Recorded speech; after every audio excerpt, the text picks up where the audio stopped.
Bitter criticism. Today we already. I have a lot of news from 2 days ago or from yesterday from Cgtn, like this one. China's transition from high speed to quality, from high speed to quality to high quality growth. Yeah, thanks to communism.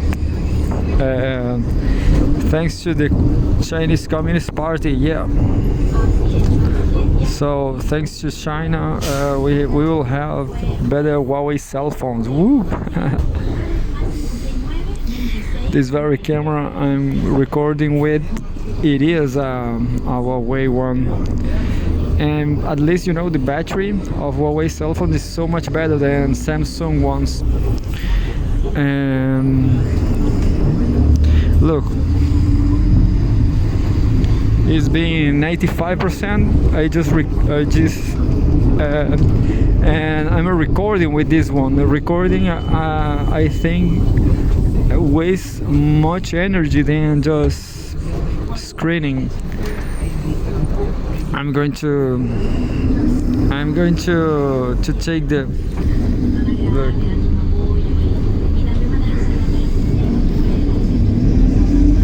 So I turned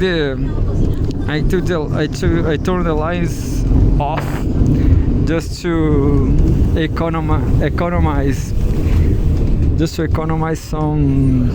some energy from the Samsung cell phone. But I'm telling you, the Huawei cell phones are so much better. But anyway,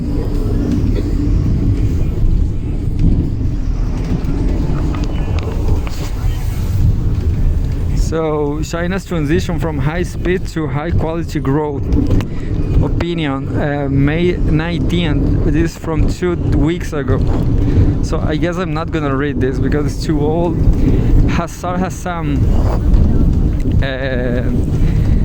editor's note. Hassar Hassam, a special commentator on current affairs for Cgtn, works in a private organization as a market and business analyst and writes about geopolitical issues and regional conflicts. The article reflects the author's opinion and not necessarily those of Cgtn. China's economy, well, we have been high new era in North China's Xinjiang municipality. A photograph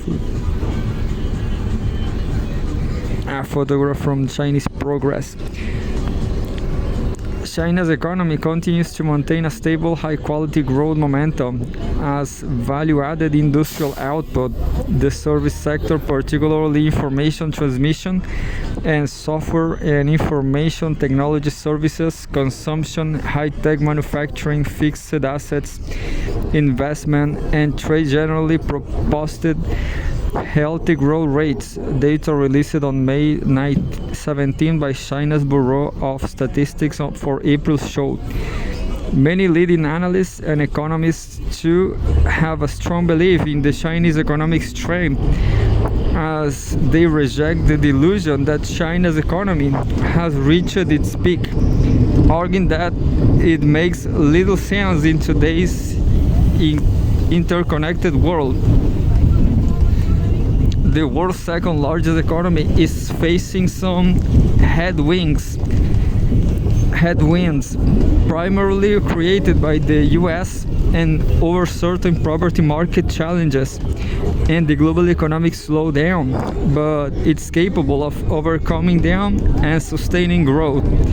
Rejecting the concept, a recent article in the Financial Times commented that although China's stock market took a battering, neither should this phase be categorized as crisis, nor should the growth potential of the Chinese domestic market, one arguably too big to ignore, be written off, anticipating that perhaps only China is the next China. perhaps only China is the next China, noting the private investments in artificial intelligence and the impressive progress in industrial robot installations and innovations. The report stressed that China, though still going through a major transition, had taken measures to stabilize the market and restore investor confidence. I guess Africa is not the next China because of weather, because of geography, because it's too much hot there. There's too much problem of pandemic, of bad weather, too hot. You cannot work, you cannot think. I guess that's why China is the next China. Following this transformation into in the world factory and experiencing the rapid urbanization in the past decades, which has enabled China to post miraculous growth rates in modern history for years, the Chinese economy is navigating a great transition, anchored in consumption-led, value-added, technology-driven, green and high-quality growth. Higher reliance on domestic consumption, accounting for 73.7% of the country's economic growth in the first quarter of 2024, is a key feature and the strongest driver of China's economy and high-quality growth. Surging retail, food service and automotive sales and luxury spending, robust recovery of the hospitality sector, a steady increase in income, decline in urban unemployment, and the emergence of new patterns of consumption indicates efforts to boost people's spending power and pursue high-quality growth, including strong policies to drive efficiency in innovation-driven economy. Speaking in a recent session at the World Economic Forum in Davos, Australia's ambassador to the US, Kevin Rudd, emphatically described the core fact that Chinese consumers were the best guarantors of China's economic future. Remember, the scale of the Chinese consumer market is unprecedented in global economic history. I don't accept Big China at all. I think it's intellectually and analytically flawed because of the untapped potential of Chinese consumer demand.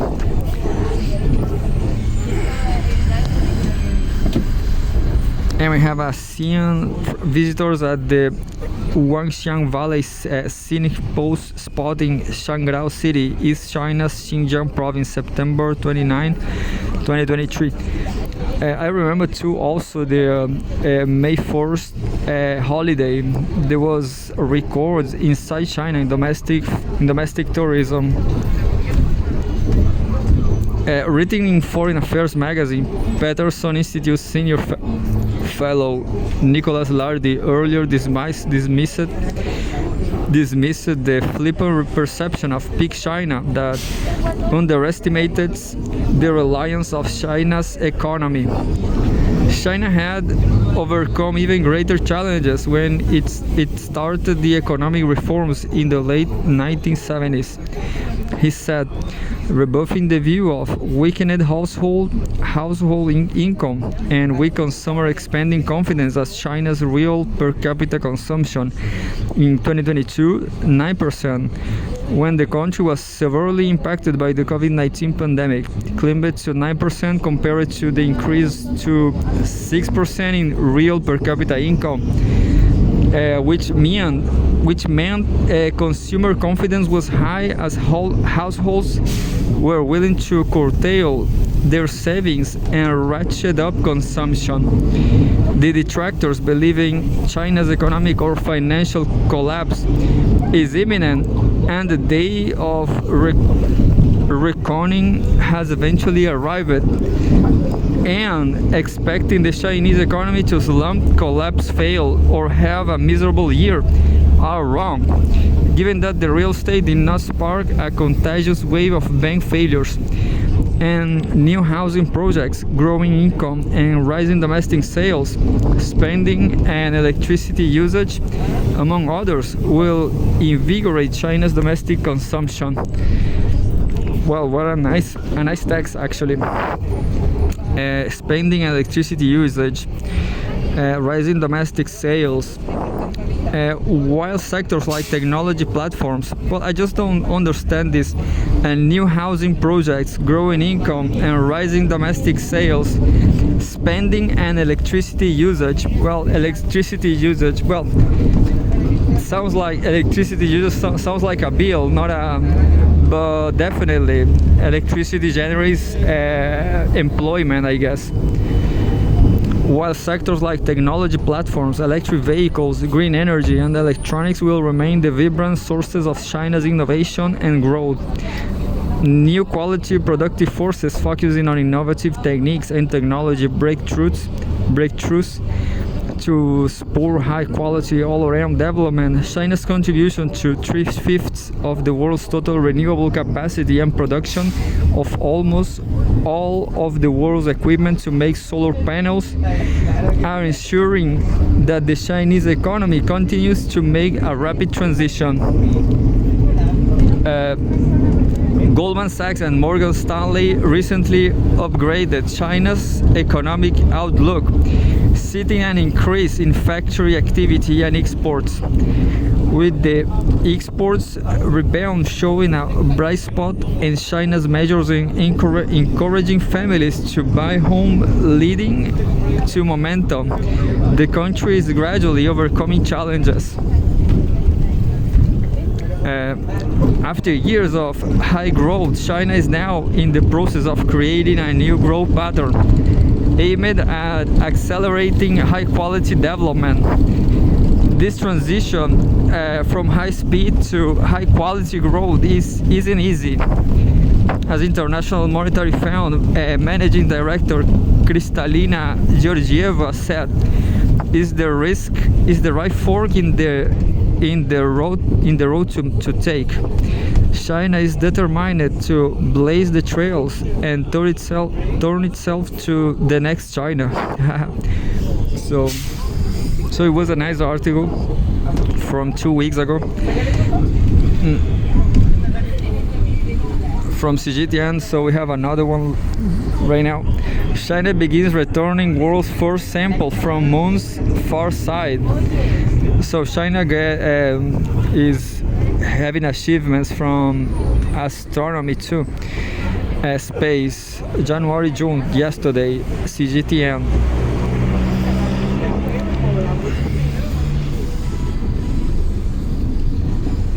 China had a sample from the opposite side from the moon, an illustration of the Chang'e 6 lunar probe on the far side of the moon. This may be Pink Floyd article. China started bringing back the world's first lunar samples from the far side of the moon on Tuesday as part of the Chang'e 6 mission, according to the China National Space Administration (CNSA). The ascender of the Chang'e 7 spacecraft took off at 7:48 a.m. Beijing time from the moon's surface to dock with the orbiter returner combo, and will eventually bring the samples back to Earth. The 3000N engine operated for about 6 minutes and successfully send the ascender into the designated lunar orbit. Chang'e 6 lunar probe was launched on May 3rd. Its lander ascender combo landed on the moon on June 2nd. The probe spanned 48 hours and completed intelligent rapid sampling in the South Pole Aitken Basin on the far side of the moon, and then encapsulated the samples into storage service devices carried by the ascender according to plan. I'm not gonna read everything now. Well, that's it. It's not so big. No, it's huge. This article is huge. It's all about astronomy. I wonder what they are going to do with that, but I guess it's super fine. I guess China is doing so great.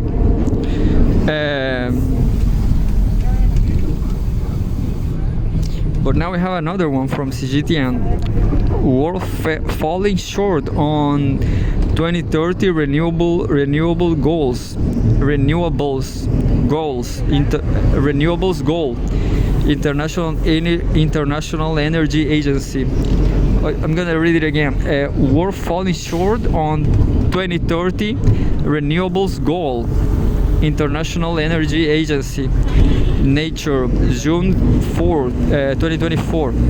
Cgtn.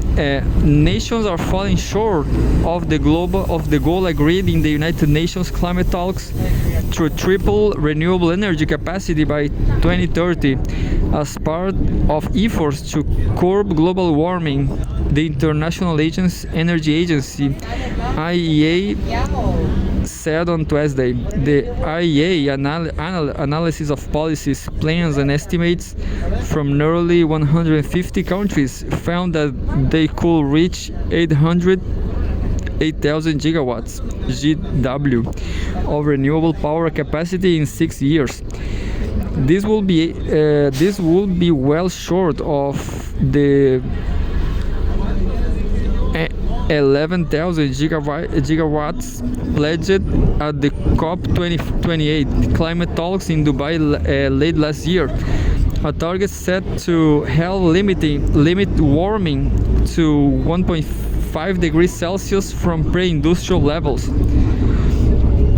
Countries' ambitions and implementation plans are not yet in line with the key goal as set at COP28, the IEA said. We have a photograph from a renewable power plant in Suqing City, East China's Jiangsu province.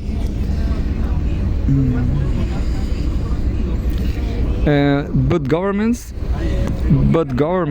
have tools to step up in coming months through their nationally determined contributions. NDCs, the Paris-based agency, which advises developed nations, said in a statement accompanying its analysis. NDCs are the targets set by each country to reduce the emissions of planet-heating greenhouse gases. The tripling target is ambitious but achievable, though only if governments quickly turn promises into plans of action, said IEA Executive Director Fatih Birol. Massively deploying solar, wind and other renewable power is crucial to meeting another major agreement reached at COP28, transitioning away from fossil fuels. Since the landmark Paris Agreement on climate change in 2015, the world has added on average 11% on new renewable power installations per year, as prices have fallen sharply. Nearly 510 gigawatts of renewable capacity was added last year alone. 50% jump from 2022 to set the fastest growth rate in the past 2 decades, the IEA said in a previous report. The source was AFP.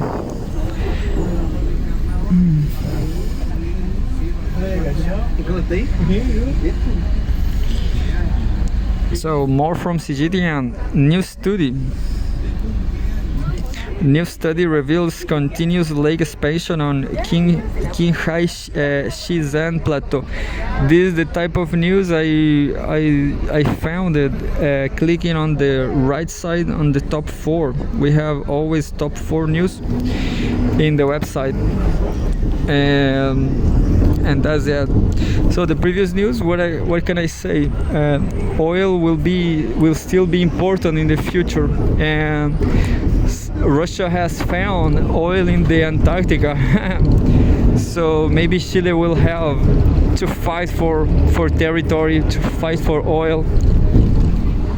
I hope so. New study reveals continuous lake expansion on Qinghai Shizan Plateau.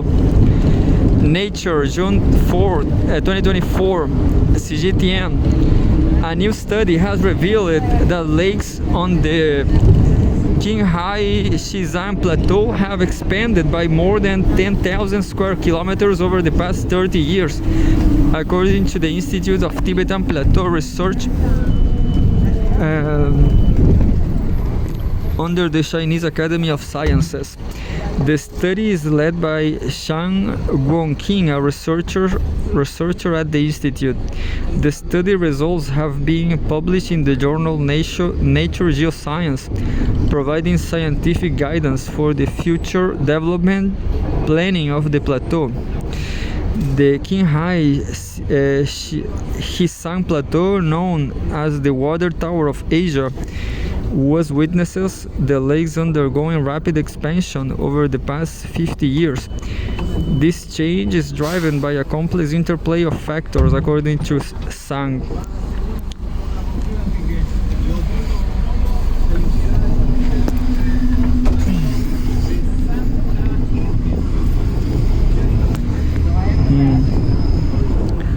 And here we have a photograph. The Tower of Asia. I have not seen any. Oh, there's a river, look. So a lot of water over there. A real view of the Qinghai Shizan Plateau, May 2025. The researchers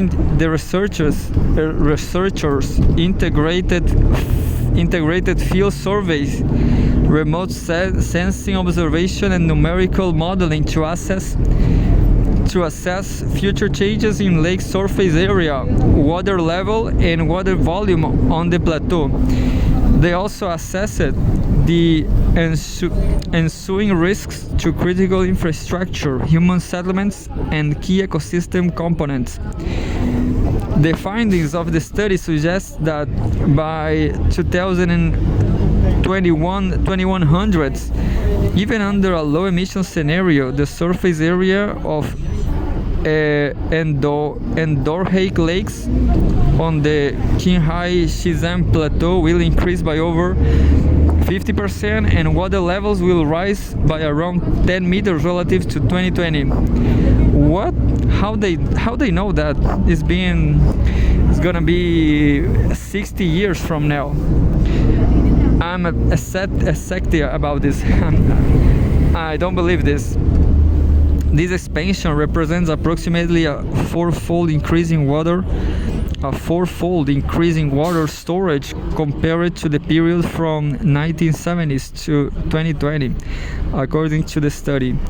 The study highlights the urgent need for water hazard mitigation and management across the Qinghai Shizan Plateau. Well, the numbers here, I guess they are wrong.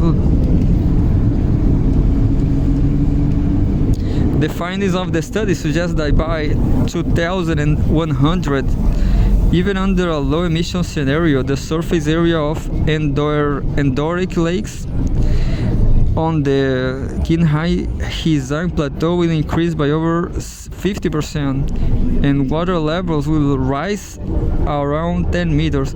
So more water. I'm not understanding why this is a problem. And now we have more about water. Climate change made deadly Brazil floods twice as likely, scientists say. June 4th, Cgtn. Climate change made the recent flooding that devastated southern Brazil twice as likely, a team of international scientists said on Monday, adding that the heavy rains were also intensified by the natural El Niño phenomenon. Of course, politics will blame each other. In my opinion, the most deadly feature is because of the right politicians in South Brazil. And we have a photograph of a car crosses a flooded street in Porto Alegre, Rio Grande do Sul, Brazil. More than 170 people were killed and nearly 580,000 displaced after storms and floods battered Brazil's southernmost state of Rio Grande do Sul last month, with local authorities describing it as the worst disaster in the region's history. Even in the current climate, experts from the World Weather Attribution Group said the heavy rainfall that submerged entire towns and destroyed critical infrastructure was an extremely rare event expected to occur only once every 100 to 2,250 years. But it would have been even rarer without the effects of burning fossil fuels, the group said.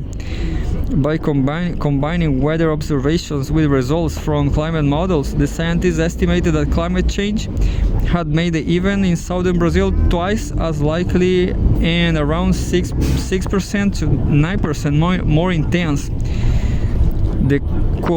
The climate in Brazil has already changed, said Lincoln Alves, a researcher at Brazil Space Research Center INPE. This attribution study confirms that human activities were contributed to more intense and frequent extreme events, highlighting the country's vulnerability to climate change. The El Niño phenomenon, which contributes to higher temperatures in many parts of the world and boosts rainfall and flood risk, is part of the Americas, also played a part in the recent disaster, the scientists noted. The study estimated El Niño made the rainfall 3% to 10% more intense. Failure of critical infrastructure, deforestation, and the rapid urbanization of cities such as Rio Grande do Sul's capital, Porto Alegre, home to 1.3 million people, helped to amplify the effects of the disaster, the scientists added. Regina Rodrigues, a researcher at the Federal University of Santa Catarina, said well-maintained flood protection infrastructure and appropriate urban planning are necessary to minimize the impact of such extreme events. Well, anyway.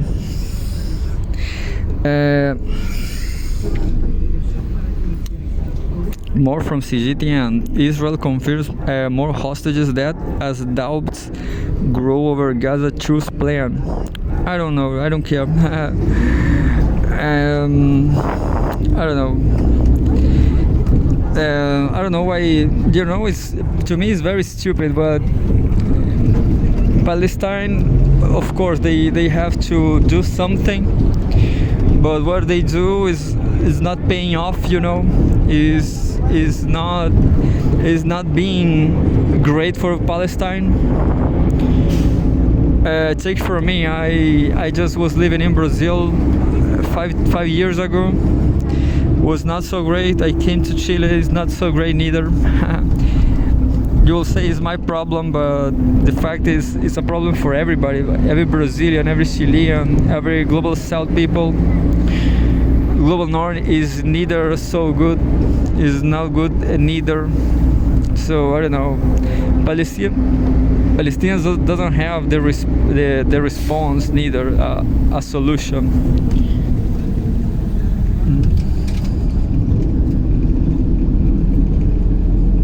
We have another news from Cgtn. Iran initiatives vetting process for presidential candidates. So Iran will make an election.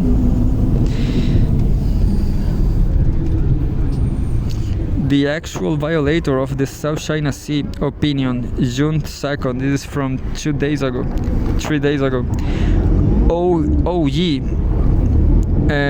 Philippine President Ferdinand Marcos Jr. delivers his address at the 21st Shangri-La Dialogue in Singapore.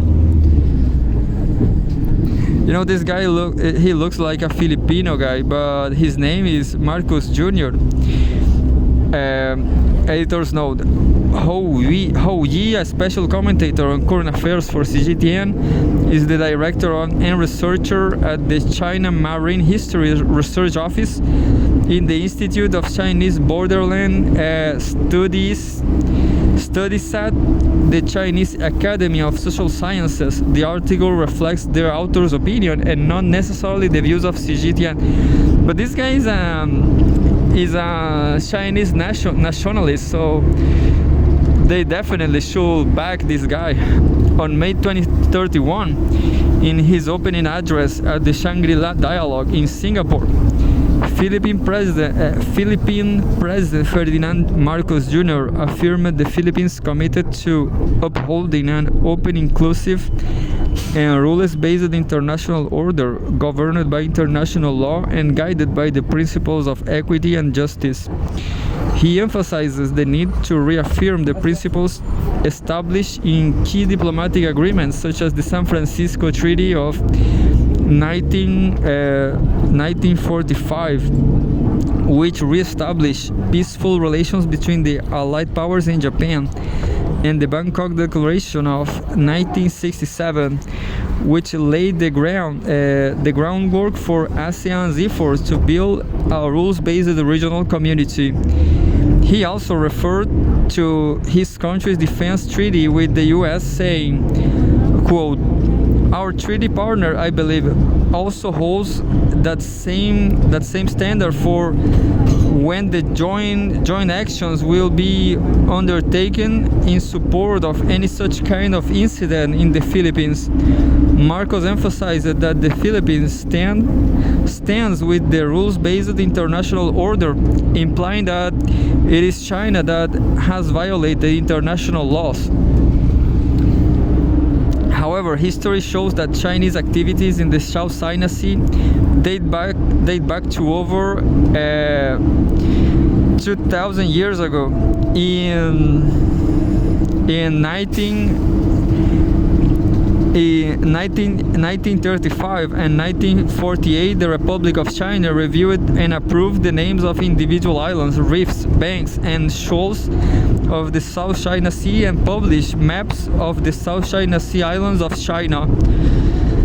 At that time, the Philippines never countered them. On the contrary, the territory of the Philippines is defined by a series of international treaties, including the 1898 Treaty of Peace between the US and Spain, the 1900 treaty between the US and Spain for the cession of outlying islands of the Philippines, and the 1930 Convention between the UK and the US delimiting the boundary between the state of North Borneo and the Philippine archipelago. Of course, if there will be war, the United States will, I don't know what they're gonna say. They will contradict this, of course.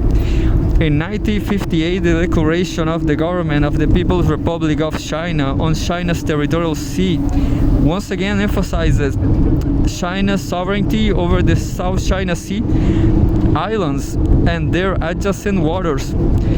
But in the 1970s, the Philippines invaded and occupied some islands and reefs of the South China Sea and made illegal territorial claims. The Philippines claimed that these islands and reefs were no one's land and called them the Calayan Island Group. Calayan Island Group. China resolutely opposed the Philippines' invasion and illegal occupation and managed to settle the dispute through negotiation for regional peace and benefits. So, this is how the invasion in Taiwan is going. In 2002, China and the ASEAN member states signed the Declaration on the Conduct of Parties in the South China Sea (DOC), which showed the resolution of all parties to resolve the territorial disputes by peaceful means under the principles of international law, including the UN Convention on the Law of the Sea. However, the Philippines has continued these provocations in the South China Sea, such as detaining of or using force to drive away Chinese fishermen engaged in normal operations, resulting in property damage and casualties. From 1989 to 2015, there were 97 incidents with over 1,000 Chinese fishermen involved. They included shootings, assaults, and robbery and illegal detention. So, Philippines is a beach. Philippines is a beach.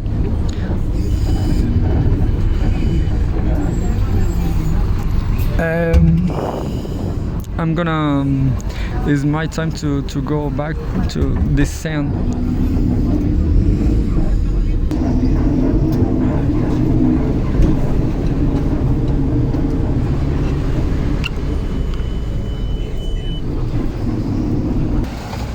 I'm gonna try something new now. I'm gonna try to read and record with the same hand. Maybe it's gonna. I'm not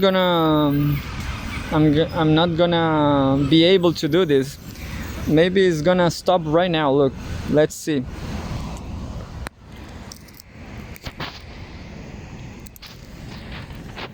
I guess.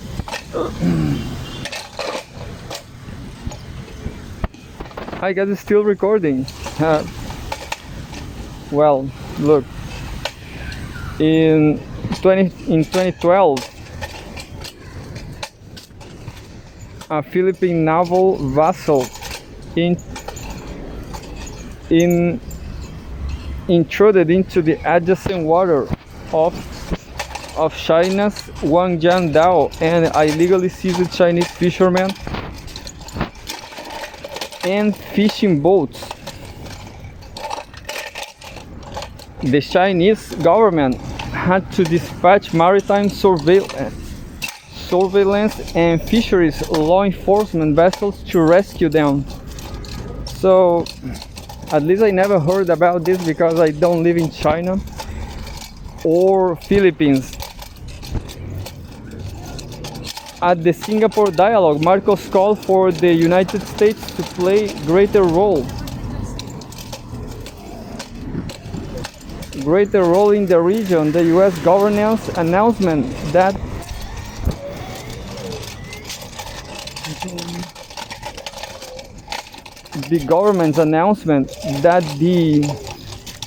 the Mutual Defense Treaty applies to the South China Sea has seriously damaged China's interests and threatened peace and stability in the South China Sea. It's kind of hard to spell that, South China Sea.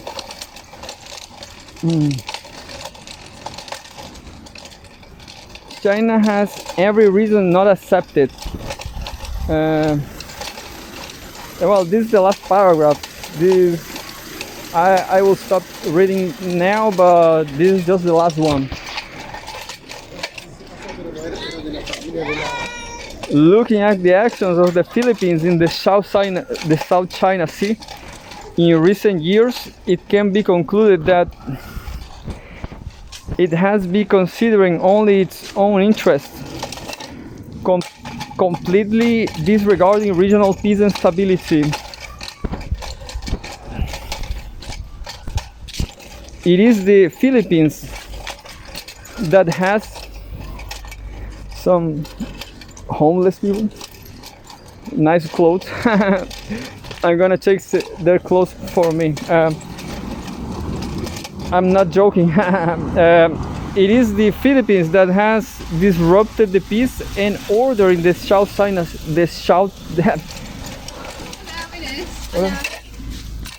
Not South, is South. The South China Sea. Not China, yeah. Do you sound some Mormon girls talking to me? They're completely in love with me now. They were wearing pants, but I didn't like them. Improving China-US military relations. This news is interesting. I'm gonna stop walking I guess this is gonna be the last one. Ding Duo opinion, June 4th. This is from 4 days ago. Look, Shangri-La, Singapore. I didn't went there. Shangri-La is kind of religion, I guess. A view of the Shangri-La Hotel in Singapore, the venue for the 21st edition of the Shangri-La Dialogue, held in Singapore, May 31, 2024, Xinhua. Editor's note, Ding Duo, special commentator on current affairs for Cgtn, is the deputy director and associate research fellow of the Research Center for Ocean Law and Policy at the National Institute for South China Sea Studies. The article reflects the author's opinion and not necessarily the views of Cgtn. On May 31, Chinese Defense Minister Dong Hun and his US counterpart Lloyd Austin held a meeting during the Shangri-La Dialogue in Singapore. According to official information released, the two sides exchanged views on the relations between the two countries and the two militaries, the Taiwan question, the South China Sea issue, the Ukraine crisis, the Palestinian-Israeli conflict. I'm gonna keep walking because I don't know. I prefer to keep walking, not being stopped. The meeting between the Chinese and US defense chiefs is a measure to implement the consensus reached by the leaders and stabilize the bilateral relationship, and a continuation of the interaction between the two militaries in recent times. It signifies that the two countries are resuming regular military-to-military communication, which is crucial to avoiding a direct conflict between two of the world's major powers. Maybe the two major powers, I guess, yeah. The consequences of a military conflict between China and the US. I lost the news. I lost the news.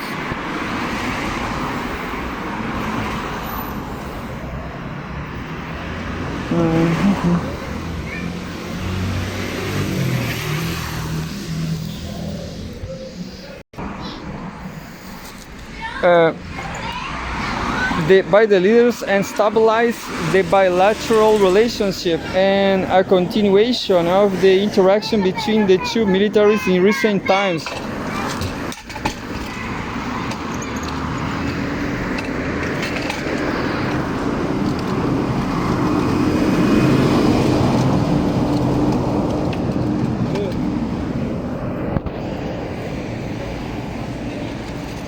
Yeah, it's better to ride a scooter than walk.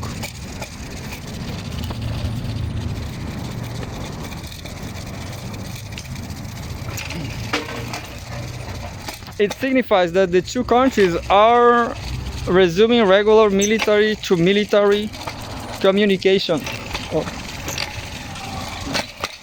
which is crucial to avoiding a direct conflict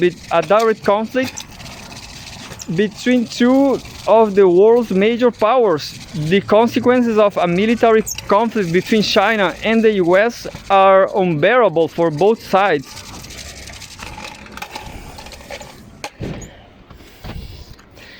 And I'm still recording.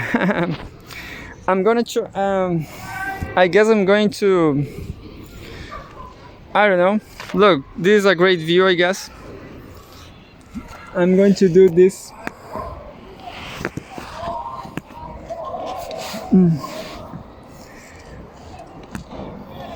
And well,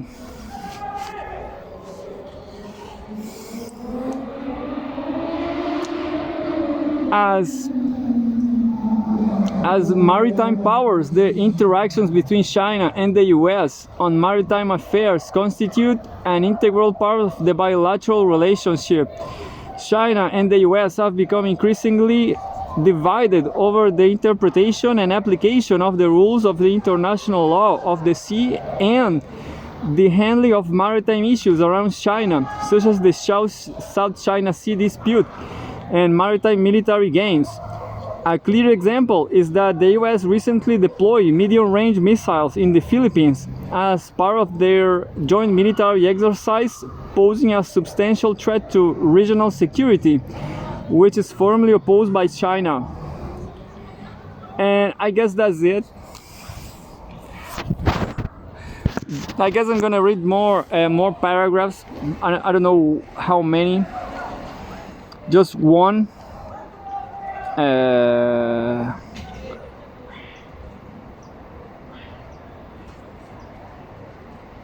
In recent years, the US has positioned China as its number one strategic rival and launched all-out competition and containment against China.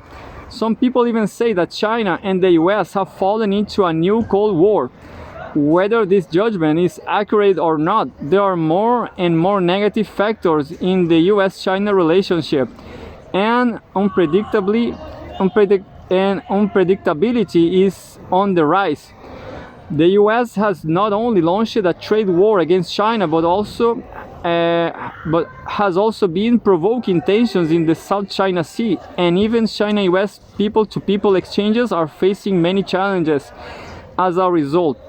Against this background, there are growing concerns around the strategic competition between the two countries in the Asia-Pacific region.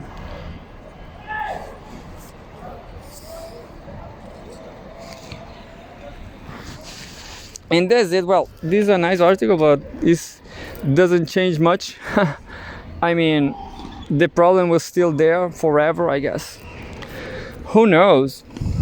But yeah, maybe the fact that this article exists shows how